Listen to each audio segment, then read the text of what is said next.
Il y a un moment où, spirituellement, il faut monter. Et plus tu montes, plus tu vas te rendre compte à quel point entreprendre, c'est spirituel. Comme on est dans Business en Christ, là, on va parler de finances. Je suis allée chercher exactement à quoi correspond un talent. Dans un talent, il y a l'équivalent de 500 ducats d'or. C'est de l'or pur. Je suis allée chercher, qu'est-ce que ça représente en euros. Un talent vaut 100 000 euros. Wow. Maintenant, quand tu vois la valeur d'un talent, tu te dis, mais en fait, Dieu, il traite à quelle dimension? C'est ça. Les finances, en fait, c'est une autre science. Et ce que j'aime à la parole de Dieu, c'est que, en fait, lorsqu'on lit notre Bible, c'est un dîner avec la sagesse de Dieu. J'entends certains dire que Dieu m'a pas béni, je sais pas comment investir, je n'ai rien. Mais en attendant, ils ont un salaire. Où sont tes économies? Quand j'ai choisi mon local, j'en ai visité aucun autre. J'ai dit j'aurai ma boutique dans le centre de Paris. Et le métro où mes clientes vont descendre, ce sera Châtelet. Dieu a fait encore mieux. Ma station, c'était Louvre-Rivoli. Quand j'y vais, je n'ai pas peur. Absolument pas. J'ai tous les feux verts. Je dis Seigneur, maintenant, fais. Et il a fait. Et il a fait. Bonjour à tous et bienvenue dans le nouvel épisode de Business en Christ. C'est un podcast où je reçois des entrepreneurs chrétiens et aujourd'hui je suis avec Rosie. C'est une entrepreneuse multipotentielle qui a créé plusieurs entreprises et elle va nous partager toutes ses clés, comment elle a fait pour s'en sortir. Tous les témoignages qu'elle a pu avoir, c'est des témoignages qui sont juste incroyables où on voit vraiment la puissance de Dieu. Donc j'ai trop hâte qu'elle nous partage tout ça. Hello Rosie, comment tu vas? Je vais très bien et toi? Ouais, ça va, merci. Alors Rosie, est-ce que tu peux te présenter rapidement, nous dire qui tu es et ce que tu fais? Alors, merci Axel pour l'invitation. Je suis également très honorée aujourd'hui de prendre la parole. Donc, sans plus tarder, je vais me présenter parce qu'on a beaucoup de choses à dire. Donc, je m'appelle Rose, mon vrai prénom. Rosie, c'est mon surnom. Donc, je suis la créatrice de plusieurs business, mais il y en a un qui me représente le plus, c'est Isaris Beauty. C'est celui qui a le plus ancien, qui a 8 ans. Et entre-temps, j'en ai développé plein d'autres autour de la mode, de la communication et encore d'autres donc, que vous allez découvrir au fur et à mesure du podcast. Ok, super. Voilà. Alors aussi, déjà, je voulais préciser quelque chose. Il faut savoir que, comme je l'ai dit, ça fait un moment que je te suis sur les réseaux, oui. Mais je ne sais pas pourquoi, j'avais peur de t'inviter sur le podcast. J'avais peur parce que, je ne sais pas si c'est parce que tu m'impressionnais ou... Je sais pas. Mais je n'osais pas. Et j'étais au téléphone avec un ami et c'est lui qui a insisté en me disant Axel, fais-le, etc. Et j'étais surprise de voir que du coup, tu suivais le podcast et que tu connaissais la chaîne. Et je suis très honorée. Et je voulais déjà commencer par là en disant aux personnes qui ont peur d'aborder les gens, qui pensent qu'ils ne sont pas légitimes, etc. Passer le cap parce que finalement, Rosie, elle était accessible. Et je suis trop contente de te recevoir aujourd'hui. Moi, franchement, quand tu m'as envoyé le message, c'est vraiment tombé à point nommé. Et j'ai dit, Seigneur, quand il s'agit de témoigner de ce que tu fais dans ma vie, je ne dirai jamais non. Et même si je ne connaissais pas ton podcast, je serais venue. Même si je devais être la première interviewée, je serais venue. Parce que lorsqu'il s'agit de Dieu, je ne rigole pas avec ça. Amen. Gloire à Dieu. Est-ce qu'on peut revenir un peu sur ton parcours? Donc ça fait à peu près 8 ans, 9 ans que tu entreprends. C'est ça. Et c'est un long parcours. Oui. Je pense qu'il y a eu des hauts, il y a eu des bas. Est-ce que tu peux un peu nous expliquer déjà comment ça a commencé? Alors, mon parcours entrepreneurial a commencé sans Christ. Et je l'ai connu au bout d'1 an environ. Et j'ai vu vraiment la différence.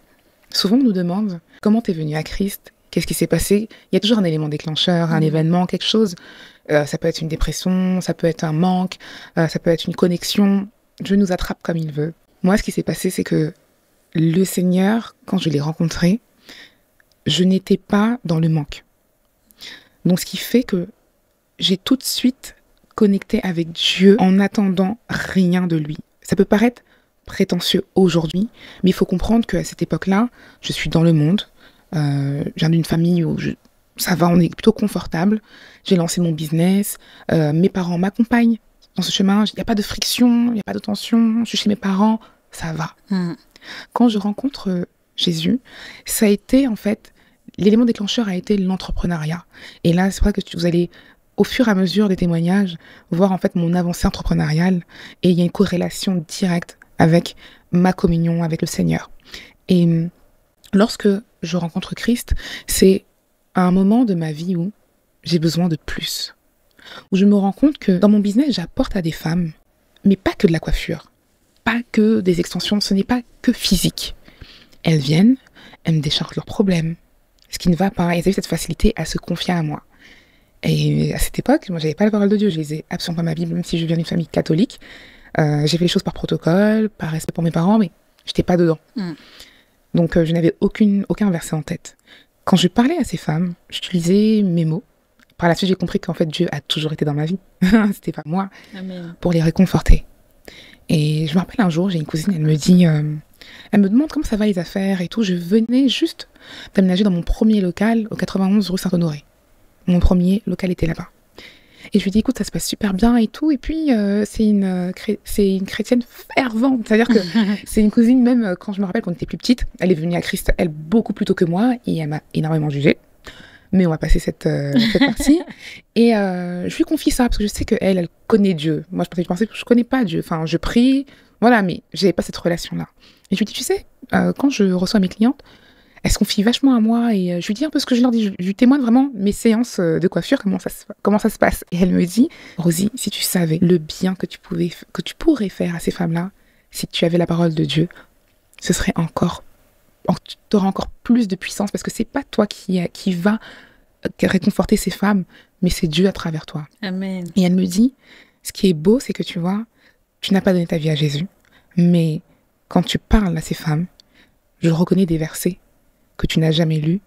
Donc vraiment, continue ainsi. Quand elle me dit ça, Axel, quand je viens à Christ, j'ai dit, Seigneur, j'ai envie de te connaître, parce que je sais que ma cousine, elle m'a dit que si je lis la parole de Dieu, si j'ai ma communion avec toi, les femmes qui viennent à moi, leurs vies vont être vraiment encore plus impactées, transformées, et je vais leur faire encore plus de bien. Amen. Parce que Dieu est amour, et moi, quand je donne à ces femmes-là, en fait, je ne me rechargeais pas. Tu sais, quand quelqu'un te dépose ses fardeaux, c'est vrai. En fait, moi, j'étais épuisée, et puis je prenais tout, mais je dépose à qui? Et je me sentais de plus en plus lourde aussi. Et là, je me suis dit, ok Seigneur, voilà ma première motivation pour lire la parole de Dieu. Et c'est quand j'ai commencé à lire la parole de Dieu, donc là, on tend à mes 1 an quasiment, parce que j'ai ouvert ma boutique au bout de 8 mois. Dans la même foulée, je vais en vacances au Cameroun, et là-bas, c'est là où Dieu m'attrape, où j'ai vraiment ma connexion. Et là, depuis ce jour-là, on ne s'est plus jamais lâché. Amen. Et là, on est au mois de septembre, donc 2025. Ça fait 7 ans que je donne ma vie à Christ jusqu'à aujourd'hui. Mais ça a commencé comme ça. Seigneur, je veux plus, parce que je sais que je peux donner plus. C'était pas pour moi. C'était par rapport à l'impact que j'avais déjà sur ces femmes. Et je me suis dit, non, Dieu, j'ai besoin de toi, parce que je suis limitée. Donc voilà exactement comment ça s'est passé. Gloire à Dieu. Ouais. Et c'est beau de voir comment le Seigneur, il peut vraiment intervenir dans la vie des gens, mais vraiment dans tous les domaines. Parce que généralement, quand on vient à Christ, la plupart des personnes qui donnent leur vie à Christ, c'est quand ça va pas, quand elles sont en détresse, il y a plein de choses qui se passent et tout. Et là, toi, ça allait finalement. Ça allait, honnêtement. Ça allait. Après, attention, tout n'était pas parfait, mais j'avais pas, en fait, j'étais pas en détresse. Tu vois ce que je veux dire?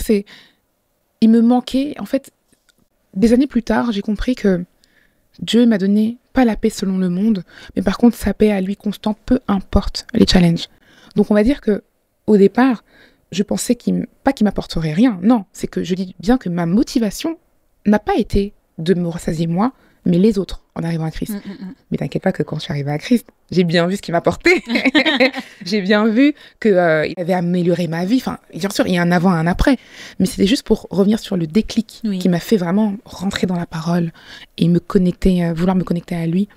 Et il y a un verset qui dit rapproche-toi de Dieu et il se rapprochera de vous. C'est que Dieu est déjà là, mais c'est nous qui vacillons, qui partons, qui revenons, Voilà. Mais Dieu reste le même. Donc, dès lors où j'ai fait le pas, où j'ai demandé de l'aide, et en fait, boum.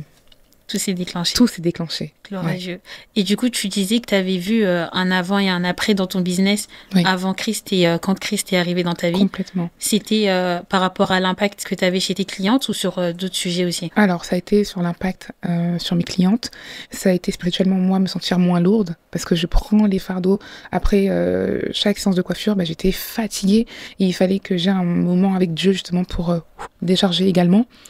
Et il y a aussi par rapport à cette paix-là constante. Entreprendre, si vous voulez avoir le master de la foi, lancez-vous dans l'entrepreneuriat. on est dans l'incertitude tous les jours. On se lève, on entreprend, on propose des offres, mais tu n'as pas de garantie à la fin du mois du nombre de clients qui vont toquer à ta porte. Peu importe les stratégies que tu peux faire. Et à travers l'entrepreneuriat, si tu n'as pas Dieu, je ne sais pas comment les gens font pour dormir paisiblement, client ou pas client. De dire à la fin du mois, j'ai mon loyer à payer, comment ça se passe? Et ne pas stresser, parce que la foi, c'est l'absence de peur. C'est ça. Donc, c'est ce qui m'a apporté, clairement, la paix en tout temps. Et ça, quand je n'étais pas en Christ, il y avait toujours j'étais soucieuse, en fait, pas anxieuse, mais vraiment soucieuse. Parce que je me dis toujours, et à l'époque, c'était je me repose sur mes efforts, je suis une bosseuse, je suis une battante, patati patata, mais en fait, la réalité, c'est quoi? C'est qu'il y en a plein qui bossent et qui n'ont pas prospéré. Il y en a plein qui bossent et qui n'ont pas forcément les mêmes résultats que toi. Donc la réalité, c'est que à la fin de la journée, l'entrepreneuriat, oui, il faut mettre du sien, mais si tu n'impliques pas Dieu, tu seras limité. Il y a un moment où, spirituellement, il faut monter. Et plus tu montes, plus tu vas te rendre compte à quel point entreprendre, c'est spirituel. Wow. Mais ça, c'est degré après degré. Tu vois, c'est niveau et palier après palier. Moi, au départ, je ne le pensais pas. Je me disais, non, mais c'est mes efforts et tout. Jusqu'au moment où tu arrives à un moment où le Seigneur te dit, tu as besoin de plus te rapprocher de moi. En fait, quand on dit, il faut être de plus en plus ancré, c'est en Dieu, hein, c'est tout. Encore plus tu montes de palier, plus il faut être ancré en lui, parce que tes attaques seront juste plus grandes. C'est ça. Voilà. Et du coup, comment tu pourrais définir l'équilibre à avoir entre le fait d'être spirituel et le fait de travailler beaucoup? L'équilibre est dans le passage à l'action. Ça veut dire que prier, je pense pas qu'ici, on prie tous 3 heures tous les jours. On peut avoir des pics, mais est-ce que, aujourd'hui, même vous qui me regardez, est-ce que vous priez 3 heures tous les matins? Je ne pense pas. Mais partons sur des personnes hyper connectées, hyper assidues. Il te reste combien d'heures après dans la journée? Qu'est-ce qu'on fait de ce temps-là qui nous reste? Une fois qu'on a prié, une fois qu'on a jeûné, une fois qu'on n'est plus à l'église, une fois qu'on ne sert plus le Seigneur, qu'est-ce qu'on fait concrètement des heures qui nous restent? Et c'est la question qu'il faut vraiment se poser. Il faut être intentionnel dans tout ce que l'on fait. Dieu, quand on regarde le parcours de Jésus, et je me dis toujours, Dieu merci, tu as envoyé ton Fils unique sur terre et que tu l'as fait 100% homme et 100% Dieu. Parce que s'il n'avait pas été fait 100% homme, je me demande qui on aurait pu copier. C'est ça. Et je me dis, mais Dieu merci qu'il ait fait ça, parce que quand tu regardes, Jésus était concentré dès son plus jeune âge. Il connaissait sa mission et la valeur de son temps. Il passait son temps où? Au temple. Il était intentionnel, conscient dans tout ce qu'il faisait. Nous, aujourd'hui, la distraction nous tombe dessus. Oh mince, j'ai fait 2 heures sur mon téléphone. C'est pas normal. Si demain, tu veux te distraire par ton téléphone, tu décides d'un temps, là, j'ai bien bossé, je m'octroie 1 heure à scroller, à la rigueur. Donc, c'est ce manque de concentration. Il y a énormément de distractions. Ça commence par le téléphone. C'est bien comme c'est pas bien. C'est un outil qui nous sert mais qui nous dessert. Donc, c'est d'être conscient du temps qu'on a dans une journée et de savoir qu'est-ce que j'en fais. Et en plus, je pense qu'il y a un petit danger dans le fait de se distraire, parce que souvent, on peut se dire aussi, je suis sur YouTube, je suis en train de me former en écoutant des podcasts ou en écoutant des formations, donc je suis pas dans la distraction, mais finalement, tu passes tes heures à regarder des podcasts et des formations, mais tu ne passes pas à l'action, donc ça finit par être de la distraction finalement. Exactement, et d'où l'équilibre. Si tu regardes un podcast qui te motive, derrière, équilibre avec des actions aussi concrètes pour avoir des résultats. C'est ça. Oui. Totalement d'accord. Tout à l'heure, tu nous as mentionné que le premier salon que tu avais ouvert, il était à la rue Saint-Honoré. Et c'est incroyable. Ouais, franchement, à l'époque, on m'a dit quelle audacieuse. Ouais, c'est incroyable. L'audace, les amis, l'audace, c'est important. Est-ce qu'on peut savoir comment ça s'est passé pour que tu puisses avoir ce salon? Bien sûr. Mais avant de rentrer dans le témoignage, parce que là, on va rentrer dans le dur, dans des résultats que j'ai pu avoir en faisant confiance vraiment au Seigneur. Ici, on est dans business en Christ. Yes. Ok. Donc, ma base, c'est la parole. Tout a été fait avec la parole. Amen. Donc, pour moi, c'est important de vous partager un passage qui est si important et qui illustre très, très bien ce que Dieu attend de nous. Je pense que tu connais la parabole des talents. Ouais. Donc, je vais revenir vite fait. Alors, je vais pas lire de versets, mais je vais raconter l'histoire. Pas de souci. Ok. Il y a un homme qui part en voyage. Il confie ses biens à ses serviteurs. Il y en a un à qui il donne 5 talents. Le deuxième, 2 talents. Et le troisième, 1 talent. En revenant de voyage, là on va voir le comportement des 3. Le premier, il revient, il dit « Maître, voici 5 talents. » Donc il a doublé ce qu'il a eu. Donc du coup il se retrouve avec 10 talents. Le deuxième, il vient, il lui dit « Maître, voilà, j'ai récolté 2 talents. » Il se retrouve du coup avec 4 talents. Et puis tu as le dernier, à qui on a donné 1 talent, qui dit « Maître !» Puis tout fier, hein, il n'a même pas honte. Voilà, j'ai enfui le talent, je l'ai caché pour être sûr de ne pas le perdre. Parce que lui, il est drivé par la peur. Du coup, je te le rends. Le maître a qualifié le premier et le deuxième de bons et fidèles serviteurs. Le dernier, et là j'aimerais qu'on décortique juste ce passage-là, ce qu'il dit est révélateur des blocages et des maux de ce siècle. Le dernier lui dit « Seigneur, tu sais que tu es un homme dur. Tu moissonnes là où tu n'as pas semé, tu ramasses là où tu n'as pas répandu le grain. » Qu'est-ce que cette phrase soulève? Le caractère d'un feignant. Pourquoi? Je me suis dit, mais est-ce que c'est logique? Sous prétexte en fait que le maître a le pouvoir de moissonner, de récolter, d'amasser, sans rien produire, bah alors moi, mon talent, je me suis gardée. Parce que de toute façon, lui, il peut le faire sans qu'on travaille. Et là, je me suis dit, mais attends, mais c'est quoi cette mentalité? Et cette fainéantise, en fait, ça montre une des caractéristiques qu'on a, nous, les chrétiens. Comme est Dieu tout-puissant, tout va nous tomber du ciel. Et c'est exactement, on ne le dit pas comme lui, mais c'est ça, c'est que tu moissonnes là où tu n'as pas semé. Donc, Seigneur, tu peux le faire, sauf que Dieu, il t'a confié un talent. Il n'est pas là le problème. C'est toi, quelle est ta part? Ensuite, il dit, j'ai eu peur et je suis allé cacher mon talent. La peur. Ouais. Un gros problème, la peur. Tu as peur, pourquoi? Et je me suis dit, Seigneur, est-ce que si ce serviteur avait même essayé, quitte à perdre le talent, parce que tu peux essayer et puis ton investissement ne fonctionne pas, est-ce qu'il n'aurait pas qualifié de bon et fidèle serviteur? Juste le fait d'avoir essayé, il n'a même pas essayé. On ne dit pas qu'il a investi et qu'il a échoué. On lui a donné le talent, il allait le cacher. Donc il n'a même pas essayé d'investir ou de le faire fructifier. Et là, je rajoute, et ce n'est pas dans la parole de Dieu, mais quand tu rajoutes en plus la distraction qu'on a aujourd'hui, c'est la cata. Ouais. C'est la cata. Donc parfois, c'est pas que tu n'es pas doué, tu es feignant. Et il faut le dire, tu es feignant. Parfois, c'est la peur. C'est vrai, ça peut être, je pense, l'un des plus gros blocages. Et maintenant, il y a la distraction. Dieu, en fait, dans sa parole, la parabole des talents, ce que j'aime, c'est qu'en fait, on retient quoi? C'est que Dieu veut qu'on multiplie, qu'on fructifie ce qu'il nous a confié.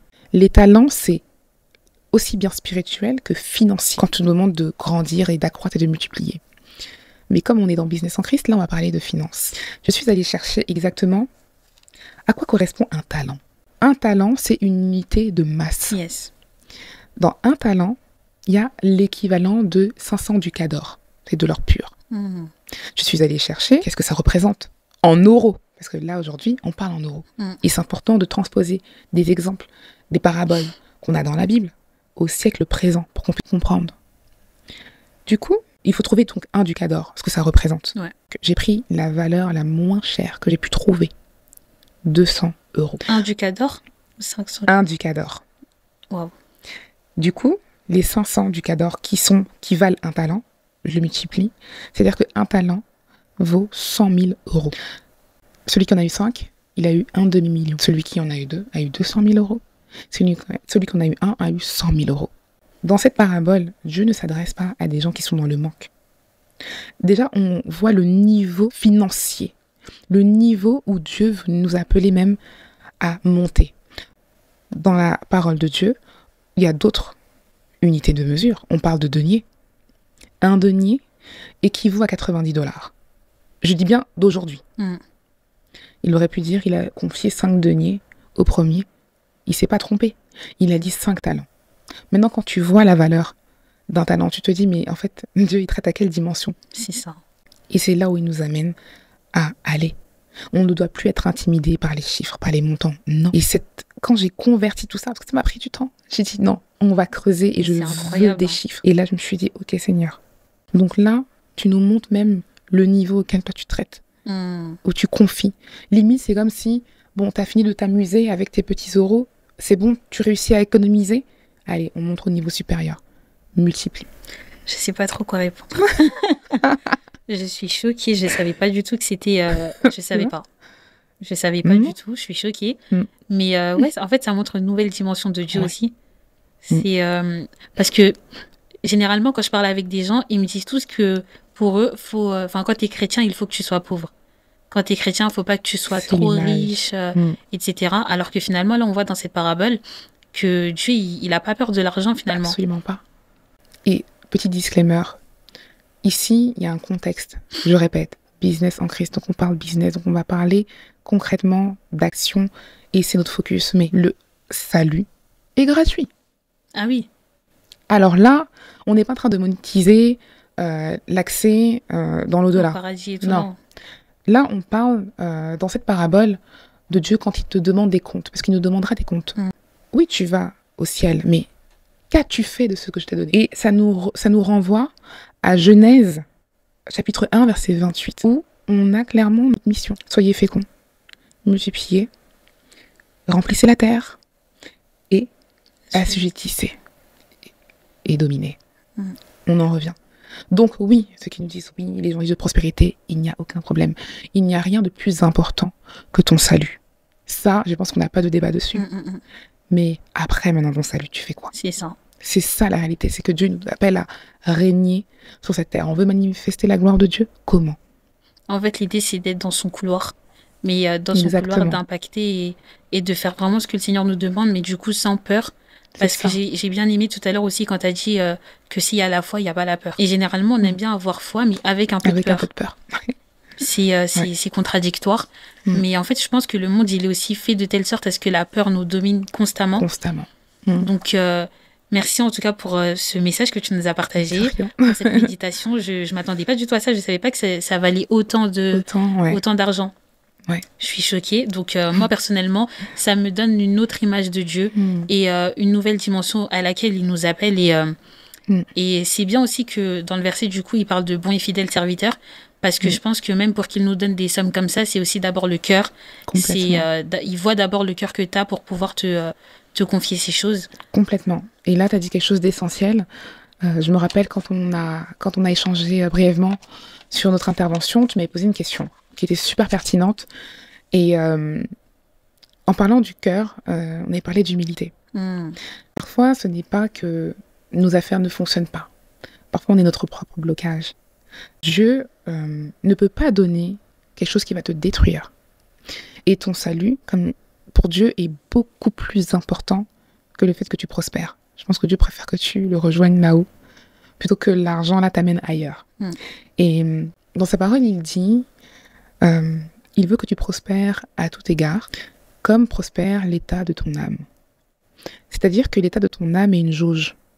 Il n'a pas dit, je veux que tu prospères à tout égard, comme ton compte en banque. Donc, la manière dont ton âme grandit est corrélée avec tout le reste. La santé, effectivement l'argent, mais être prospère, ce n'est pas juste être riche. Prospérer, c'est progresser, c'est avancer. Comme il dit dans sa parole, c'est d'aller de gloire en gloire. C'est pas uniquement d'être riche, d'être millionnaire, milliardaire. Absolument pas. Dieu est dans la progression et il veut qu'on progresse, qu'on s'améliore tous les jours.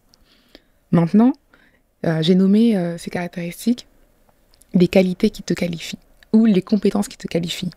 Donc, effectivement, il y a l'humilité. Donc, c'est ton cœur. Tant qu'il n'a pas guéri certaines choses, il ne va pas te donner accès à une certaine dimension. Parce qu'il sait que toi, si demain tu as de l'argent, on est foutu. On va le payer cher. Ouais. C'est-à-dire que tu vas étudier ça, tu vas te venger, tu vas vouloir prouver. Au final, tu vas être dans la rancœur, dans la haine, et c'est pas ce qu'il veut. Dans la troisième caractéristique que j'ai listée, et après je donnerai la première, qui est très terre à terre. La troisième caractéristique que j'ai listée, c'est bon et fidèle serviteur. J'ai repris les mêmes termes. Pourquoi? Parce que on est employé du royaume. Quand Dieu te bénit, c'est pour les autres. Ce n'est pas uniquement pour toi, ton mari, tes enfants. C'est pas que pour ta famille. C'est pour que tu puisses tendre la main à qui Dieu aura décidé que tu tendes la main. Pas toi. C'est pas toi qui décides qui tu dois aider. Dieu veut t'apporter des personnes. Il va dire, bénis cette personne. Est-ce que tu serais capable de bénir une personne que tu ne connais pas? Est-ce que tu peux bénir une personne qui t'a trahi hier? Est-ce que tu seras comme Joseph en te disant, mes frères et mes sœurs, ils m'ont trahi, ils ont failli me tuer, j'ai failli perdre la vie à cause d'eux, mais je les sors quand même de la misère pour les rejoindre au palais? Tu penses que si Joseph n'avait pas le cœur qu'il avait, Dieu aurait pu passer par lui? Connaissant le plan de Dieu, il n'aurait pas pu. Parce que Joseph avait son cœur ouvert et disposé au pardon. Il aurait pu se venger et dire, vous allez périr, moi je vais régner en Égypte. Vous avez vu ce que vous m'avez fait? Au pire, je prends que Benjamin et mon père, les autres là, au cachot. C'est pas ce que Joseph a fait. Donc le cœur de Joseph a été encore plus important pour Dieu que son élévation. Parce que son élévation a été permise parce que son cœur est resté près de Dieu, il est resté disposé, il est resté intègre. Donc tout découle de ton cœur. Et quand tu considères que tu es un instrument entre les mains de Dieu, que tu es fidèle à Dieu, dans les petites choses comme dans les grandes, les choses vont aller petit à petit. Et la première qualité ou compétence que j'ai mise, c'est l'éducation financière. Tu auras beau être en Christ, être sage. Les finances, en fait, c'est une autre science. Et ce que j'aime dans la parole de Dieu, c'est que, en fait, lorsqu'on lit notre Bible, c'est un dîner avec la sagesse de Dieu. Ça veut dire que quand tu lis la parole, elle te permet de gérer des choses, des situations qui rattrapent même quelqu'un peut-être qui a une éducation financière et qui n'est pas sage. Et la sagesse de Dieu, dans la parole on dit que ça commence par la crainte de Dieu. Tout est relié. L'éducation financière est quelque chose bien sûr qu'on peut apprendre à l'école, à travers les parents, en s'éduquant en fait, tout simplement. Mais il y a une base, je pense que tout le monde devrait avoir sur l'éducation financière, c'est l'épargne, c'est l'économie. J'entends certains dire que Dieu ne m'a pas béni, je ne sais pas comment investir, je n'ai rien. Mais en attendant, ils ont un salaire. Donc avoir un salaire, est-ce que c'est rien? La réelle question, c'est de savoir qu'est-ce que tu fais avec ce salaire. Tu veux investir, mais tu veux investir quoi si tu n'as pas d'économie? Là, on est dans des BA, on n'est même pas dans l'investissement encore. Mais là, je pense qu'on va commencer doucement, déjà, sur ce palier-là. Où sont tes économies? Pour prévoir la famine, Joseph a eu cette instruction de garder les récoltes de 7 ans pour vivre 7 ans de famine. Je pense que c'est un principe hyper simple que tout le monde peut appliquer, mais que tout le monde n'applique pas. Si dans le peu, tu arrives à garder ce que Dieu te donne, il te donnera plus. Si le premier test, tu ne le valides pas, pourquoi il te confierait plus? Donc voilà les critères que j'ai listés. Et donc pour en revenir, que j'ai pas perdu le fil, au témoignage de la première boutique, en fait, c'était vraiment mon premier pas de foi. Axel, ce que j'ai fait. Franchement, ce qui m'a poussée, c'est... tu sais, il y a un moment dans ta vie où tu en as marre de ce que tu vis, où tu veux un réel changement. Et je suis persuadée que l'être humain change quand il en a marre de ce qu'il vit, qu'il en est agacé. Pas juste, oh mais non. Non. Quand il y a une frustration. Il y a une frustration et une détermination qui dit, je ne veux plus jamais vivre ce que j'ai vécu. Et c'est avec cette rage d'avancer, de progresser que je dis, Seigneur, le Dieu que je lis là dans la Bible, tu es le même, là, tout de suite, là, tu es le même. Ce local-là, si tu me permets d'y rentrer, je sais que je ne manquerai de rien.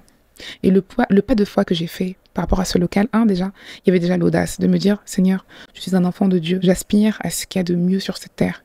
Je ne vais pas réduire ma vision, ce que tu m'as inspiré, et être dravé par la peur. Quand j'ai choisi mon local, j'en ai visité aucun autre qu'à Châtelet. C'était mon lieu, j'ai dit, j'aurai ma boutique dans le centre de Paris. Et le métro où mes clientes vont descendre, ce sera Châtelet. Dieu a fait encore mieux. Ma station, c'était Louvre-Rivoli, à 2 pas du Louvre. Incroyable. Quand je me présente là-bas, j'étais la seule noire, où on me disait même, mais toi là, tu as des goûts, laissez-moi tranquille. Ma vision, elle est là-bas. Si toi, ton goût là, c'est d'aller ailleurs, ça te regarde. Il faut pas laisser les gens te polluer avec leur peur, leur crainte. Ça, c'est hyper important. Oui, je suis restée focus et je ne l'ai dit à personne à part à mon père et ma mère et ma meilleure amie. Quand je présente mon dossier, on me valide tout, j'accélère jusqu'à l'acquisition. Quand je signe, mes gars, je n'avais plus de quoi payer mon loyer le mois qui venait. J'avais faire ma tirelire, j'avais toutes mes économies de 7 ans. J'avais tout mis. T'étais comme Joseph, en fait, finalement. J'ai tout mis. J'ai tout mis. J'ai dit, Seigneur, le Dieu là que je prie, il est véritable. Tu sais, parfois, on a trop de plans A, B, C, D jusqu'à Z. Quand ton seul plan là, c'est Dieu. C'est ton plan A et ton unique plan. c'est là où Dieu se montre d'une manière foudroyante dans ta vie. Le problème, c'est quand on vient à Dieu et qu'on présente nos problèmes au fond de nous. Dieu n'est pas la première solution. On a nos plans B, C, D, que au cas où. Mais non, là, j'avais pas d'au cas où. Hein. Axel, j'avais 0 au cas où.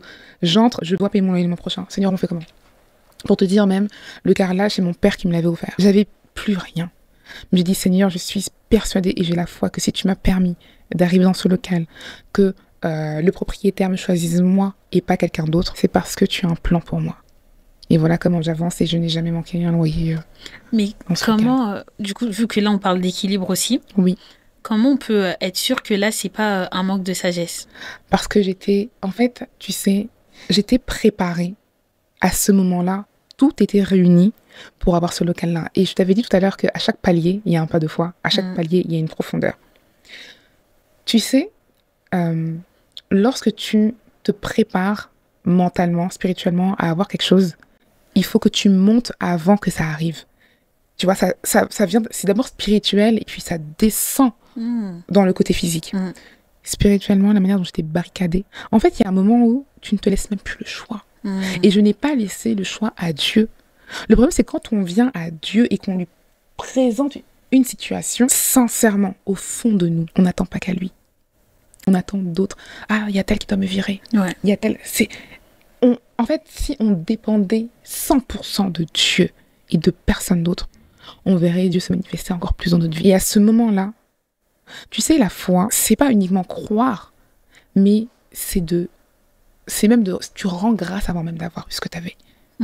Donc, spirituellement parlant, là où j'étais montée, j'étais sûre. C'est-à-dire qu'il y a personne, même mes parents étaient choqués, il y a personne qui pouvait parler. J'ai dit, mon Dieu va faire. Wow. Et tu vois, cette conviction, c'est quand tu incarnes véritablement ce que Dieu représente. Le problème, c'est que Dieu, on déclare, on lit, on comprend sa nature, mais on n'incarne rien de lui. Et aujourd'hui, il s'agit d'incarner.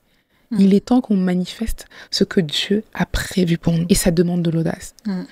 Quelqu'un pouvait dire, elle est arrogante, elle est pas sage, mais la suite l'a prouvé que non. Mais à ce moment-là, si je devais me confier à des personnes qui n'ont pas de foi, ils m'auraient tué. Ouais. Donc, il faut se connaître, il faut connaître ta marche avec le Seigneur. Il faut savoir reconnaître comment Dieu te parle. Moi, Dieu me parle. Donc, quand j'y vais, je n'ai pas peur. Absolument pas. J'y vais pas en me disant, je ne suis pas sage.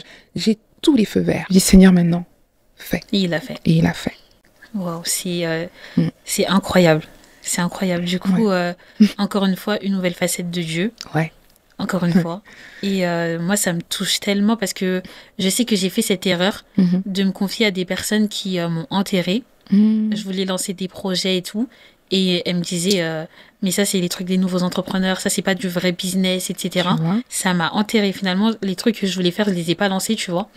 Et là, de voir que tu dis que tu avais des bons conseillers, mais surtout, tu savais que Dieu t'avait parlé et qu'il allait le faire, ça fait toute la différence. Bien sûr. Et pour le deuxième témoignage, la deuxième boutique, là, on va parler du Dieu qui a le cœur des rois entre ses mains. La deuxième boutique, on est deux dessus. La dame, Mercedes, péruvienne, donc on n'est pas de familiarité, on ne se connaît pas. C'est juste une question. Oui. Là, c'était une deuxième boutique pour lancer... c'était pour quel projet? Alors, la première, c'était un boudoir hyper cosy où je recevais mes clients pour les coiffer. Okay. La deuxième boutique, toujours à rue Saint-Honoré, a été pour la boutique de Lace où j'avais toutes les extensions exposées, etc. Et c'est là, à partir de là, que j'ai commencé à aussi embaucher, donc avoir mes premiers salariés. La deuxième boutique, donc là, je vais expliquer l'acquisition, comment Dieu s'est manifesté pour cette boutique-là. Ok. Donc là, je rencontre Mercedes, on va dire ma collègue, enfin pas collègue, on va dire ma voisine, parce qu'elle avait la boutique au même endroit, qui me dit qu'elle part. On était deux dessus. Il y a une personne qui a proposé, on va dire, 1,5 fois de plus que moi, ce qui n'est pas rien, parce qu'on parle en dizaines de milliers d'euros. Et là... je lui dis ce que moi, je peux payer. L'autre personne lui fait son offre. Ce jour-là, je visite la boutique. J'ai eu 2 visites. Une visite seule et une visite avec mon père. Je fais la visite avec mon père et mon père lui demande donc, c'est comment, parce qu'il y a plusieurs personnes. Comment ça se passe? Parce qu'il faut soit la poignée de main qui atteste que c'est vous que je choisis, ou elle le laisse à quelqu'un d'autre. Elle a le droit.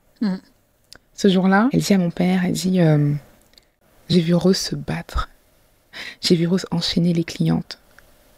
J'ai une fille aussi, qui était un peu plus jeune que moi à cette époque. Elle m'a dit, je veux lui laisser sa chance parce que de la voir se battre comme elle le fait, ça me donne qu'envie de l'encourager. Et elle disait à mon père que elle était fière de moi, chose qu'elle m'avait jamais dit, mais qu'elle était fière de moi. Elle était de la génération un peu en dessous de mon père, mais elle aurait pu m'accoucher parce qu'elle était quand même, je pense, la cinquantaine. Et donc, ça m'avait hyper touchée. Elle m'a dit, je choisis de laisser le local à Rose. Waouh. Ok, bon. De là, s'ensuit une bataille. C'était en juillet 2019. La personne qui était en face de moi, qui avait proposé plus, a augmenté sa mise. Et comme elle m'avait donné sa parole, elle a dit non. Cette dame, en fait, a eu la pression de son mari, qui lui a dit, mais Rose, c'est qui pour toi? Tu crois que nous, on n'a pas besoin d'argent? Genre, ouais, d'accord, tu as donné ta parole, mais alors? Genre, tu l'appelles, tu lui dis non, tu prends quelqu'un d'autre. Et je me rappellerai toute ma vie. En juillet, elle m'appelle parce qu'en fait, mon chèque de banque a pris du temps à être fait. Donc, on est en plein été, les banques sont au ralenti. Ça m'avait tellement saoulée, cette situation, elle était horrible. Et je dis, Seigneur, de toute façon, si c'est pour moi, ce sera pour moi. Ça, c'est ma phrase. Si c'est pour moi, ça va me revenir coûte que coûte. J'ai confiance. Elle m'appelle, elle me dit, Rosie, là, c'est chaud.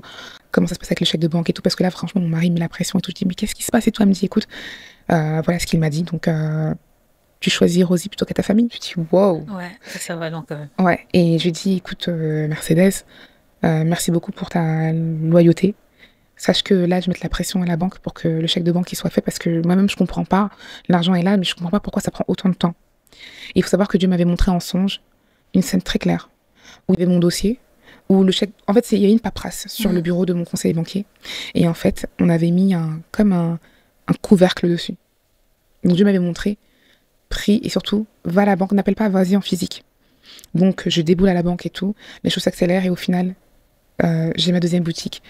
Et en fait, tout ça, c'est pour témoigner, parce que parfois, on pense que les miracles de Dieu, ça va être comme à l'époque de Moïse va ouvrir la mer en deux. Dieu agit tous les jours, miraculeusement, mais parfois, on n'y prend pas garde. Le fait qu'une personne qui ne me connaisse pas, qui ne me doit rien, on n'est pas de la même famille, elle aurait pu largement me dire, Rosie, je ne te confie plus ce bien-là, j'ai pris quelqu'un d'autre parce que, écoute, la mise a été plus intéressante, et je l'aurais compris. Le fait qu'elle reste fidèle à ce qu'elle m'a promis, si c'est pas Dieu, je ne sais pas qui c'est, parce que la pression, elle l'avait. Et là, j'ai dit, mais Seigneur, quand on dit dans la parole qu'il a vraiment le cœur des rois entre ses mains, voilà un exemple concret où pendant un mois, on m'a fait galérer. Et pendant un mois, là, une pression, elle n'a pas cédé. Amen. Incroyable. C'est trop fort. Quand tu as prié après avoir vu le rêve, c'était quel type de prière? Tu étais dans le combat spirituel ou non. Tu étais en mode... Quand il m'a montré, j'ai fait le songe. Et le lendemain, j'ai prié. La première fois où j'ai entendu la voix de Dieu, ça m'est arrivé une seule fois en 8 ans, en 7 ans. Je me dis, Seigneur, refais-le encore. C'était incroyable. Ce qui se passe, c'est que moi, je m'étais dit, je prie, je passe. Non. En fait, ce qu'il voulait, c'est que j'aille à l'agence. Donc moi, quand j'ai vu le songe, le lendemain, j'ai prié. Et le lendemain, donc une nuit est passée, le surlendemain, il y a une voix qui me dit, Rose, lève-toi, il est 7 heures. Une voix grave. Et ce qui est incroyable, c'est que jusqu'aujourd'hui, je ne pourrais pas te dire si c'était une voix féminine ou masculine. Incroyable. J'ai dit, Seigneur, t'es trop fort. Et du coup, je me révèle en sursaut parce que la voix, c'était tellement vrai que j'ai vraiment l'impression que quelqu'un me parlait. Je me lève, je me dis, mais il n'y a personne. Et puis en été, vers 7 heures, il fait jour. Je prends mon téléphone.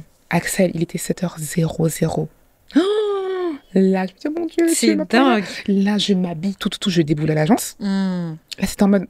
Et là, on revient, hein. Oui, on prie.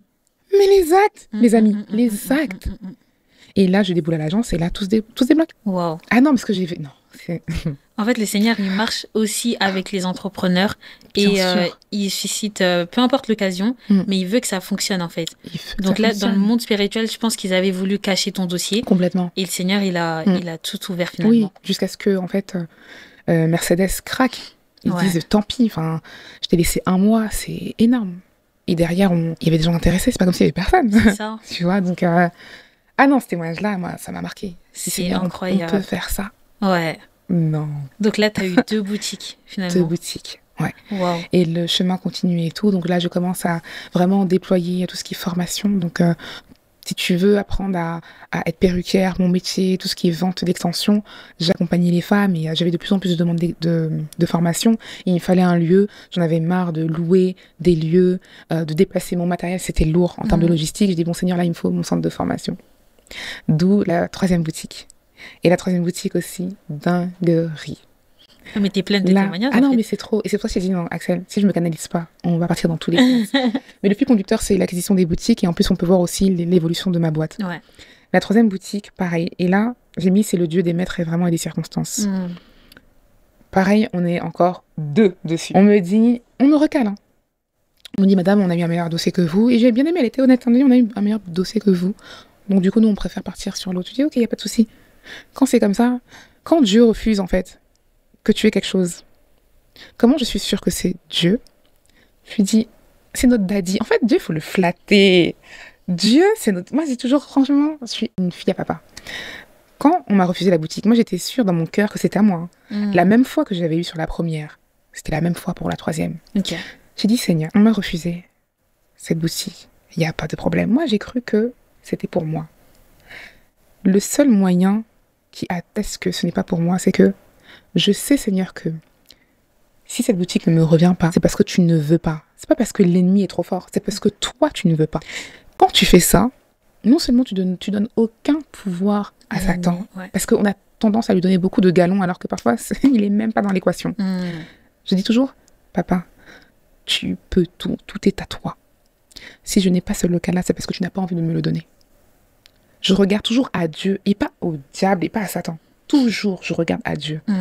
Je dis, si tu avais envie que ce local me revienne, tu aurais tout fait pour que ça me revienne. On me rappelle 1 semaine après. L'appel du siècle. On est en février 2022. Oui, bonjour. C'est l'agence. Donc oui, je tenais à vous rappeler parce qu'elle a laissé un message vocal. Nous n'arrivions pas à vous avoir parce que j'étais partie en déplacement. Donc j'ai eu le message, on dit oui. Alors c'était pour savoir, est-ce que vous êtes toujours intéressé pour le local de Levallois? Je suis choquée. Je les rappelle en me disant oui, bonjour. Alors oui, bien sûr, je suis toujours intéressée, mais du coup, sans indiscrétion, qu'est-ce qui s'est passé? Parce que j'ai eu le mail noir sur blanc. Vous n'avez pas été admise, donc votre dossier a été classé sans suite. C'était écrit noir sur blanc par mail. Moi, j'avais eu mal au cœur. Et donc là, elle m'explique que ils ont appelé le jeune homme et son papa pour la signature. De la manière où moi j'étais accompagnée de mon père, ce jeune homme-là était accompagné de son père. Le jour de la signature, elle-même, elle me dit au téléphone, je n'ai pas compris ce qu'il se passe. Le papa a commencé à être insultant parce qu'il y avait juste une condition qui n'avait pas été clarifiée, que l'agence a été ferme et il a explosé, il s'est énervé, il les a menacés. Ça veut dire que dans le bureau là, le Seigneur a mélangé, jusqu'à, elle dit, refuser. Ils éjectent son dossier. On me rappelle pour dire, est-ce que vous êtes... Donc non, c'est elle-même qui court après moi que, est-ce que vous êtes intéressé? J'ai dit, non, Axel, cette affaire de local là. Si je cherche des locaux, j'ai l'onction des locales. Des locaux, pardon. Des locaux. Oh, j'ai l'onction des locaux. J'ai dit, quoi? En fait, quand je vous dis, vous savez, parfois, vous pensez qu'il faut connaître beaucoup de personnes, être connecté, aller à tous les événements de réseautage, machin. Moi, je sors pas. Pas assez, en tout cas. Quand il s'agit de manifestations, de machin, je suis quelqu'un de casanière, j'aime bosser, j'aime mes petits restos, j'ai un lifestyle très posé. Mais vous savez quoi? Et quand je dis vous, c'est... Je ne te vous vois pas, mais c'est vous, voilà. Quand je vous dis Dieu est un Dieu efficace, pour sauver l'humanité, il a envoyé un seul homme. Je sais pas si tu te rends compte, un seul homme. Le Seigneur, en fait, ce que j'aime avec lui, c'est que il ne demande pas de plaire à tout le monde, mais juste de lui plaire à lui. Donc c'est cette charge mentale du regard des autres, cette charge mentale de je dois satisfaire tout le monde, ce truc d'être connecté avec tout le monde, de parler à tout le monde. Dieu n'est pas dans ça. Dieu demande qu'on soit soumis à lui. Plus notre relation avec lui est authentique et profonde et sincère, Dieu ouvre toutes les voies. Dieu, avec une seule personne, il peut changer ta vie. Une seule connexion. Il peut un seul bon investissement. Dieu n'est pas dans le brouhaha, dans les bruits, il est dans... Moi, je dis, c'est un Dieu efficace. Il l'optimise. Il commence dans le silence. Mais quand le succès, il résonne, non. Là, t'as ce que non, Dieu, là, c'est Dieu. C'est Dieu qui agit et il n'y a que lui qui peut le faire. Et quand je parle d'entourage, c'est que parfois, Dieu, il t'isole, pas parce qu'il veut que tu sois seul ou quoi, mais pour que tu puisses aussi être plus sensible à sa voix, que tu lui fasses confiance à lui, parce que toutes les voix externes, comme tu as dit, tu avais des projets qu'on a tués dans l'œuf, juste parce que tu as confié aux mauvaises personnes, et elles t'ont découragé. Si tu avais commencé, t'en serais où aujourd'hui? On commence toujours petit, et puis on grandit. Quand même il a envoyé Jésus, c'était un embryon dans le ventre de Marie. Il aurait pu envoyer Jésus, c'est un homme à 33 ans, il fait ce qu'il a à faire et il part. Le processus, Dieu commence dans l'ombre, Dieu t'établit dans l'ombre. Et quand t'es mûr, quand t'es mature, là, il t'expose. Il faut aimer justement cette période-là de solitude où t'apprends à connaître Dieu, où t'apprends à te connaître. Parce que lorsque les bruits externes viennent, il va être sûr que tu sois fidèle et que tu puisses reconnaître sa voix. Et c'est là où tu vas faire la différence avec les autres. Parce que souvent, quand on est jeune, et je comprends ce sentiment d'appartenance, mais attention, ta jeunesse aussi là pour bâtir. Tu peux aussi être leader dans ta jeunesse. Faut pas attendre d'avoir 40 ans, 50 ans, non. Même au collège, tu peux être leader à chaque niveau de ta vie. Et il nous demande d'être comme ça. Et un leader doit avoir ces capacités-là aussi à être seul, à se remettre en question, à ne pas suivre la masse et à avancer. Tu n'es pas là. Moi, je dis toujours, c'est tellement plus simple de plaire à une personne, à Dieu, plutôt que de plaire à tout le monde. Donc, si tu te concentres sur Dieu, ta vie, elle va changer. Amen. Tu vas gagner du temps, tu vas avancer, tu vas te concentrer. Et c'est ça, en fait, la concentration. Et c'est l'un des mots de ce siècle, le téléphone. Le diable, il fait quoi? Il te bouffe quoi? Ton temps, ta concentration, tu le perds à rien faire. Et pendant ce temps-là, t'en as qui bâtissent sérieusement leur vie, qui posent une brique après l'autre. Donc vraiment, c'est... Voilà, des exemples concrets. C'était important pour moi de donner des exemples, il y a eu des résultats. Parce que on n'est pas en train d'imaginer, on n'est plus dans la Bible. Mais le Dieu de la Bible est le même aujourd'hui. Amen. Donc voilà. Tes témoignages, ils me font beaucoup de bien parce que justement, en fait, c'est fou ce qui est en train de se passer parce que hier, j'étais en train de dire dans une vidéo qui est sortie vraiment hier et j'ai filmé la conclusion hier aussi et je disais justement qu'après une période spirituelle difficile que j'avais vécue, je voulais que Business en Christ, ça aille à un autre niveau où on mettait la vie de l'esprit aussi en avant, tu vois. Et justement, qu'on parle aussi des miracles que le Seigneur peut faire, même dans le business. Et c'est une question que je voulais te poser. Est-ce que tu as déjà vécu des miracles avec Dieu dans ton business? Et tu m'en as partagé 3 sans que je puisse te poser la question. C'est incroyable. Dieu est esprit, et son esprit, qu'on est connecté au sien, on fait qu'un. Donc il savait, le Saint-Esprit, il connaît toutes choses. Et et aujourd'hui, tu vois, des miracles, comme je dis toujours, c'est peut-être pas des miracles, des clins d'œil de Dieu. Il continue à pourvoir, il continue à amener la provision, il continue à me permettre de payer mes factures, de manger à ma faim, d'avoir un toit. C'est pas négligeable. C'est important aussi la gratitude. Pas que quand Dieu fait un miracle, quelque chose d'incroyable. Le fait d'être là en bonne santé, d'avoir déjà une famille aimante en bonne santé, quoi demander de plus? C'est important ces moments-là de gratitude avant de demander plus encore, de reconnaître sa bonté, sa fidélité dans notre vie, dans les moindres choses. Amen. J'aimerais savoir du coup comment ça s'est passé pour que les salons ferment.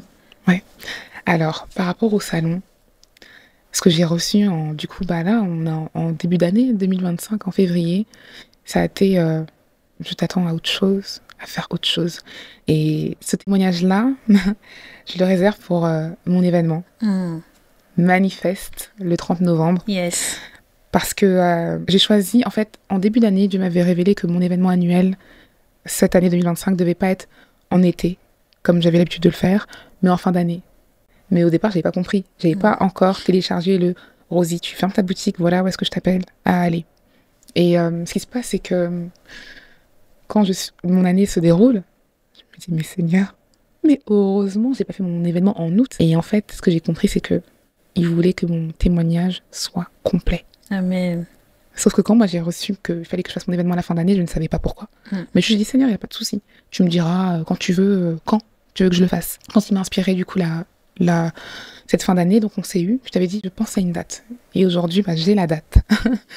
Et j'ai dit, Seigneur, merci, parce que, bon, voilà, il faut que je communique, quoi. Il y a un moment où tu me fais peur. De toute façon, on est le Dieu de dernière minute. Hein. Dieu est comme ça. Voilà, c'est cardio. J'ai dit, bon, il faut que tu me communiques la date. Et il a fait les choses à la perfection parce qu'il me l'a donné avant qu'on se rencontre aujourd'hui. Et le message de cet événement, c'est de manifester ce que Dieu a déposé en nous. Et il est temps.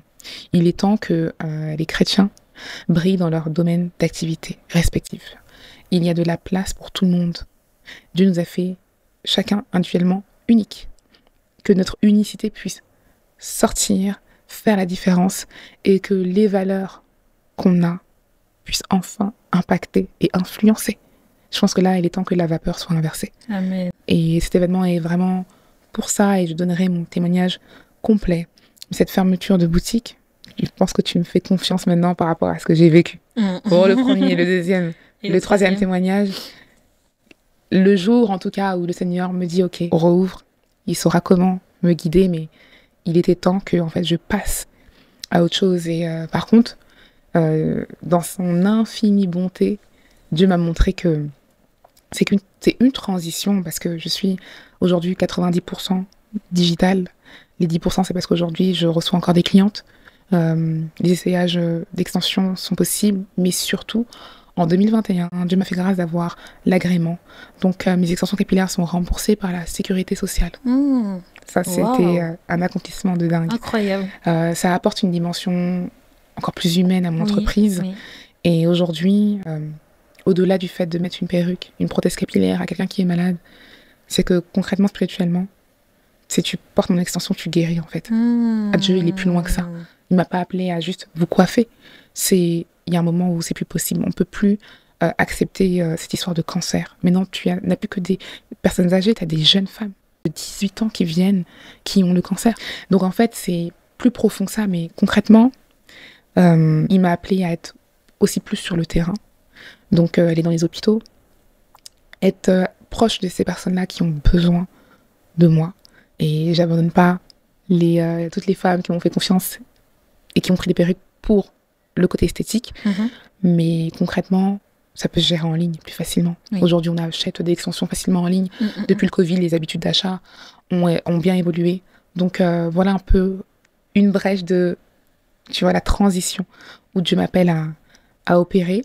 Et dans les business que je fais, parce que je gère pas mal de choses, donc il y a la première boîte, donc Izaris Beauty, il y a l'accompagnement, où justement j'aide les femmes à structurer leur projet. Parce que justement, tu serais venu à l'époque, tu m'aurais confié ton projet, je t'aurais accompagné pour avancer, le bâtir au fur et à mesure. Ensuite, il y a le côté multipotentiel, parce que justement j'ai plusieurs activités et je remarque que beaucoup de personnes ont un peu ce fardeau-là de dire mais j'ai tellement d'idées, j'ai tellement de choses, mais je n'arrive pas à avancer. Ou bien, je sors plusieurs choses, mais je ne vois pas les résultats. J'aide aussi les personnes à lancer, en tout cas, à avoir une vision plus claire pour pouvoir lancer au moins leur premier business. Parce qu'aujourd'hui, c'est mon premier business qui m'a permis d'alimenter tout le reste. C'est ça. La troisième boutique était un concept store où, justement, Maison Izaris, bon, alors c'était .fr, mais maintenant ce sera .com. Le site est en reconstruction. Je mets en avant tout ce qui est designer, vêtements, accessoires, premium à luxe. Donc la boutique a été là, mais maintenant c'est uniquement en ligne. Donc en fait, je suis distributeur, je ne conçois pas. Pour l'instant, c'est leurs vêtements, mais juste je les mets en avant. Et je permets en fait aux personnes en Europe de pouvoir y accéder. Ensuite, il y a, alors j'ai noté, parce que durant cette expérience, j'ai remarqué que les designers avaient besoin de communication. Donc Essor Lab, c'est un mélange en fait branding et IA. Je mets de l'IA pour faire un contenu en fait hyper réaliste, innovant, pour surtout être compétitif, être rapide, parce que produire du contenu j'ai eu jusqu'à 30 marques en un an. Quand Dieu est dans ton business, merci. La dernière marque qui a été chez moi, je l'ai eu 2 semaines avant de fermer. Wow. J'ai dit waouh Seigneur, donc jusqu'au bout, et c'était la 30e marque. Faire du contenu pour 30 marques, c'est énorme. Donc je mettais de l'IA pour être productive. Ensuite est né donc les planners. Planner pour pouvoir vous organiser. Je suis quelqu'un, j'adore écrire. C'est important. Quand vous avez une vision, écrivez-la. Gravez-la sur des tables afin de vous en souvenir parce qu'elle va arriver certainement. vous mettrez la rêve du verset Habakkuk. Et ensuite, il y a le côté influence, où j'ai eu mes premières collabs. Mais ça, je ne mets pas en avant parce que je suis d'abord entrepreneur et ça me prend déjà énormément de temps. Mais c'est pas négligeable parce que peut-être aujourd'hui, il y a des personnes qui nous suivent, qui ont une audience, qui ne savent pas comment la monétiser, ou bien qui ont un potentiel, qui ont quelque chose à développer, mais qui se disent, mais qu'est-ce que je fais de ces followers-là, de cette influence-là? Il faut développer ça. Il y a des choses à développer hyper simples qui peut vous faire des revenus passifs, donc à creuser. Et il y a YouTube aussi. J'ai touché mes premiers euros avec mon podcast God Made Woman. Donc, je crois que c'était 70 €. Mais moi, je célèbre tout, hein, mes amis. Les petits commencements. Être reconnaissante. Là, les premiers 70 €, j'ai dit, Seigneur, merci. Donc, j'étais trop fière. C'est que 70 €, mais au fur et à mesure, c'est déjà ça. Voilà. Et l'autre projet qui m'amène à être plus flexible, c'est en Afrique. Mes parents ont énormément investi. Donc, c'est des projets immobiliers et agricoles. Pour l'instant, je ne peux pas en dire plus, mais ça va tendre à ça. Donc, c'est rien à voir avec ce que je fais. Mais j'aime parce que, voilà, Dieu m'a donné beaucoup de capacités. Et après ça, il y a de la formation. Attention, ça ne suffit pas juste de dire « je suis compétente », il faut se professionnaliser. Donc, je tends à aller vers ces domaines-là par rapport à ce que mes parents ont pu commencer à bâtir. Donc voilà tout ce que je propose. Ça fait beaucoup d'activités. Franchement, félicitations pour ce que tu fais. Merci beaucoup. Mais je voulais savoir, parce que tu sais, il y a des personnes de mon entourage qui sont multipotentielles comme toi. Et moi, personnellement, je ne sais pas les conseiller. Parce que généralement, on voit les personnes multipotentielles comme des personnes désorganisées et des personnes qui veulent toucher à tout. Voilà, on se dit que c'est un peu brouillon, tu vois. Ouais, je vois très très bien. Écoute, est-ce que tu peux me rappeler ton âge? J'ai 25 ans. 25 ans. J'en ai 34. À l'époque où je me lançais, on me voyait comme un peu comme une folle. Elle a fini ses études. Le CV, même quand je postulais, on me disait, mais vous allez dans tous les sens, vous êtes perturbée. Carrément, on m'a vraiment dit, vous êtes perturbée. Et moi, je voyais ça comme une force. Le fait de toucher à tout, d'être hybride, de pouvoir m'adapter en toutes circonstances. Et en fait, dans cette société-là, c'est hyper mal vu. On a l'impression, surtout francophone, je le précise. Dans la francophonie, c'est tu es dans une case, tu t'y tiens, tu y restes jusqu'à ta retraite. Moi, déjà, il était hors de question. On va dire que tu es dans la Gen Z, mais quand même un peu plus tourné vers les millennials. Donc, ceux qui sont un peu plus jeunes que toi, genre entre 22 et 27, ils sont clairement dans la Gen Z et je comprends vraiment ce mot, M-A-U-X. Ces mots, c'est on ne se sent pas compris parce qu'aujourd'hui, on ne se voit pas faire une vocation toute notre vie jusqu'à notre mort. On a plusieurs choses qui nous passionnent, sauf qu'on ne sait pas par quoi commencer. On fait plusieurs choses à la fois, du coup, on ne voit rien avancer. Donc, du coup, on est frustré. En fait, la méthode que je vous donne, elle est simple. Vous devez faire le choix de votre premier business. Moi, pendant 8 ans, j'ai fait... Ah oui, très important. Là, je vous ai expliqué, mais pendant 8 ans, j'étais uniquement sur... 6 ans, j'étais uniquement sur Ezaris Beauty. Les 2 dernières années, il y a eu Maison Ezaris et le planner. Les coachings, disons que c'était à la 5e année. Donc, pendant, 5-6 ans, je me suis concentrée pour que ma boîte soit rentable. Et c'est mon premier business qui a alimenté les autres. Je trouve que c'est super bien que tu le dises. Mais oui. Parce que, en fait, ça veut dire que malgré que tu sois multipotentiel, tu t'es quand même efforcé de te canaliser. Et on n'a pas le choix. Okay. Mais sinon, justement, tu lances un projet, il n'aboutit pas, tu ne vas pas au bout des choses. Le deuxième, tu n'as pas au bout des choses. Le troisième, tu n'as pas au bout des choses, tu n'as aucun résultat. Mais un projet, ça se finance. Même une passion. On est obligé au départ de choisir et de rester concentré jusqu'à avoir un résultat. Une fois que la première structure est solide, mais là, tu as l'embarras du choix et tu peux choisir parmi tes autres passions. C'est pas, je dis, écrivez vos visions, écrivez tout ce que vous avez en tête. Moi, j'ai dit, Seigneur, tout ce que tu m'as mis en tête, je vais le manifester. Et j'en suis sûre. Mais il faut d'abord avoir la base. La première base, c'est ton business qui est rentable et qui te permet d'investir ainsi de suite dans les autres. Donc là, faites un effort, canalisez-vous. C'est obligatoire. Sinon, vous allez vous éparpiller et vous n'aurez aucun résultat. Et émotionnellement, comment ça se passe en tant que multipotentiel? C'est pas facile, hein. Ça demande de se canaliser en permanence. Quand je vois, dès que je vois quelque chose, je pense à 15 000 business. J'ai une idée de business tous les jours. Les plus pertinents, je les note. Ceux où je me dis, bon, allez, Rosie, calme-toi. Je les note pas. Mais quand ça me parle vraiment, ça me prend aux tripes, je le note et je me dis, bon, à mettre en place un jour. Et ce que j'aime quand on note justement les projets qu'on a, ce que j'aime dire, c'est qu'une fois que tu as choisi le premier, que le premier fonctionne, tu as ta liste de projets. Moi, je dis toujours, Seigneur, voilà les projets, c'est toi qui décides pourquoi je commence. Et comment ça se passe? Il amène une personne qui est dans le besoin. Et tu te dis, ah, mais tiens, ça correspond à un des projets que j'ai listés. Tu regardes et en fait, tu verras que comment il te guidera vers les projets vers lesquels tu commences, il va faciliter l'accès. On dit oui, entreprendre, c'est dur, etc. Honnêtement, le plus dur, c'est de lâcher prise et de faire confiance à Dieu. Parce que quand c'est lui qui te dirige, crois-moi, les boutiques, toutes, j'ai trouvé en une recherche. J'ai jamais fait plus de 2 semaines pour trouver, mais les 3, hein. J'ai jamais Mais fait ça, plus de c'est 2 pas semaines. parce que tu as l'onction des boutiques aussi? Ah, peut-être que j'ai l'onction des boutiques. Ouais, parce que je sais pas si c'est comme ça pour tout le monde. Je sais pas, peut-être qu'il y a une onction particulière pour les boutiques, peut-être. Mais Dieu, en tout cas, au moment où il veut te faire savoir par où tu dois passer, crois-moi que l'information tombe à tes oreilles. Ouais.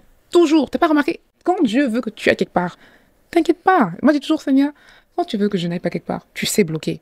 Mais quand Dieu ouvre une voie, ah, ma chérie, ça va vite. Ça fait écho parce que là, ça doit faire 2 semaines, je pense. Je me suis plainte dans ma story privée sur Snap parce que je disais, mais moi, j'ai toujours pas d'idée de business et tout. J'ai l'impression que je suis pas créative et tout. Je me plaignais trop, ça me saoulait. Ouais. Parce que justement, les gens ils regardent Business en Christ, ils se lancent et moi, j'ai pas d'idée. C'était hyper frustrant, tu vois. Et quand j'ai fini de faire cette story, je crois que le lendemain, il y a plusieurs personnes qui m'ont dit, Maxel, c'est quand que tu fais une formation, c'est quand que tu fais ça, c'est quand que tu fais ci. Et je savais pas vraiment quoi faire, etc. Mais en ce moment, vraiment, il y a plein de monde qui me demande quand est-ce que je lance un truc et ils me disent leurs besoins. Je pense que là, c'est juste à piocher en vrai. Voilà. Tu vois, Dieu t'amène les personnes dans le besoin. Et c'est quand tu réponds à leurs besoins, tu dis, mais voilà mon business. Ouais. Aussi simple. En fait, Dieu, franchement, Dieu, il n'est pas compliqué. Hein. Non, c'est nous qui compliquons tout. Hein. Dieu est hyper simple. Mais quand il parle, il faut y prendre garde. Et Dieu parle comme il veut. Et il passera par qui il veut. Et il faut être alerte. Il ne faut pas snober. Il faut être, en fait, prêt à recevoir un mot de Dieu n'importe quand. Et pas se dire, ce sera que le dimanche, ou ce sera que mon pasteur, ou ce sera que ma mère. Dieu passe par qui il veut. Amen. Ouais. Amen. J'ai été trop honorée de tourner ce podcast avec toi. J'ai énormément appris. C'est un des podcasts les plus riches. Franchement, j'ai beaucoup appris. Donc, je suis tellement contente. J'espère que vous avez pris note. J'espère que vous avez aussi apprécié et que vous avez grandi avec cet épisode. Rosie, je vais te demander de prier, s'il te plaît, pour les personnes qui nous suivent. Tu prends la direction que tu as envie de prendre. Ok, ça marche. Ok. Père éternel, Père de gloire, merci pour ce moment. Je crois, Seigneur, que tu étais vraiment là du début et jusqu'à la fin. Merci parce que tu as inspiré dans le cœur d'Axel ce fardeau pour que tes enfants puissent briller, aller de l'avant et manifester tout ce que tu as déposé dans leur cœur. Merci, Seigneur, parce que tu m'as utilisé aujourd'hui pour être un canal pour ces personnes. Alors, Seigneur, je prie que ce que tu as permis que je réalise, que toute personne connectée à ce podcast puisse télécharger la vision que tu as pour eux, mais au-delà de ça, qu'ils passent à l'action, qu'ils puissent aller encore plus loin, encore plus vite. Pas pour nous, mais pour ta gloire, Seigneur. Qu'ils puissent aller de l'avant, qu'ils puissent encore et encore impacter des générations. Parce que tu es un Dieu qui marche de génération en génération. Que l'on puisse prendre conscience, pas seulement de ta nature, Seigneur, mais qu'on puisse incarner les personnes que tu as fait, que nous sommes aujourd'hui. Parce que dans ta parole, tu dis que nous sommes la lumière du monde. Alors permets, Seigneur, que notre lumière jaillisse dans ce monde et que l'on puisse impacter, que l'on puisse transformer des vies et que l'on puisse te rendre toute la gloire. Amen. Amen. Merci beaucoup. Rosie, il me semble que tu avais ton événement le 30 novembre, c'est ça? 30 novembre. Donc, si tu peux un peu nous expliquer rapidement à quoi on peut s'attendre et où est-ce qu'on peut te retrouver. Alors, l'événement, donc, il va être sur Paris. Pour l'instant, je maintiens ça dans la confidentialité, mais un endroit bien chic, vous inquiétez pas. Yes. Toujours. Et donc, du coup, ce sera de 16h à 20h. J'ai pris tard, c'est un dimanche. Comme ça, pour ceux qui vont à la church, puissent quand même venir à mon événement, qui n'est pas à choisir entre moi et le culte. Et donc, je vais témoigner. Un témoignage vraiment, là, on va rentrer en profondeur parce que tout ne se dit pas, comment dire, comme ça. C'est important aussi des événements intimistes, à huis clos, où vraiment on peut vraiment beaucoup plus donner. Donc, l'idée de cet événement, c'est je vais continuer à témoigner, mais il y aura des choses beaucoup plus intimes. Et l'idée, c'est de repartir de là avec un déclic et avec des clés. Amen. Ma base, voilà, je suis chrétienne. C'est la parole de Dieu. Donc, même si tu n'es pas chrétien et que tu tombes sur cette vidéo, sache que mon Dieu est ouvert à tout le monde. Tu peux être impacté On a des entrepreneurs qui ne sont pas chrétiens, qui lisent la Bible et qui en tirent des enseignements. Donc vraiment, c'est ouvert à tout le monde. Mais je ne le cache pas, je ne cacherai jamais mon Dieu. C'est ma base, c'est mon socle, c'est ma source. Je n'ai pas de fétiche, je n'ai pas de marabout. mon seul fétiche là, c'est Jésus. Amen. C'est lui que je prie, c'est lui que j'atteste. Quand j'avais rien, c'est lui que je témoignais. Au niveau où j'en suis, c'est lui que je témoigne. Et quand je serai encore plus loin, à des millions et des milliards, c'est encore lui que je témoignerai. Amen. Aujourd'hui, il m'a permis de faire passer entre mes mains plus d'un demi-million d'euros. Depuis que j'entreprends, ce Dieu-là peut faire la même chose avec vous. Et même plus. Moi, c'est rien, même plus encore. Et c'est pour vous encourager.